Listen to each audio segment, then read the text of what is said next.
Tony, thanks very much. So let's move on to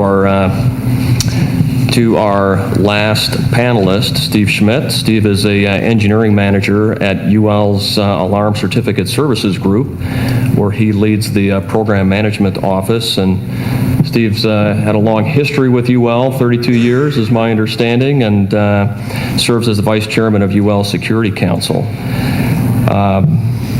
So Steve, if we can start with you, and UL has stepped up and has been engaged and active within PPVAR, and if you could maybe just give us your perspective on why UL sees that as an important thing. Sure. UL's mission really is to help make safe working and living places for people. So that explains, I guess, a 90-year history of involvement with the alarm industry. It goes to the core of who we are, what we stand for, and what we do. And anytime there's an opportunity to leverage new technologies to improve people's living and working conditions, that's something you really need to pay attention to and need to get involved with.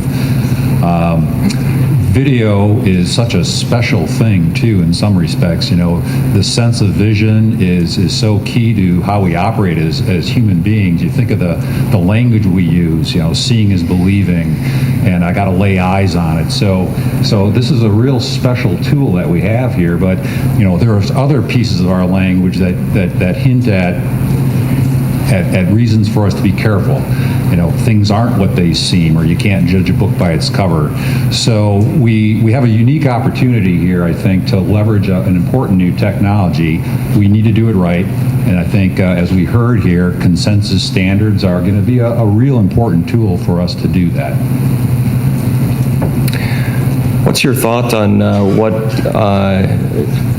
a new or an improved standard, what that might mean for certificated systems? Well, we believe that one way to look at things like this is that standards can establish an expectation connection between a supplier and a provider. You know, a standard can provide definition, and it can outline procedures and policies and the ways to do things. Certification provides something of a confidence connection that which is expected is actually delivered in the end. So at UL, we've got a long history of developing consensus standards. We think that our expertise in getting people together and coming to agreement on how to do things, combined with the technical expertise that the industry has, could give us a real strong and real important tool in establishing standards. And then you layer on top of that a certification program of some sort. And we currently do run alarm certification programs that benefit insurance carriers and fire authorities. We will find a place for recognizing the use of verified alarm techniques so that those who count on it being there know that it's not just an expectation and a promise, but it's actually delivered. That'll all get worked into those certification programs that we run. Excellent.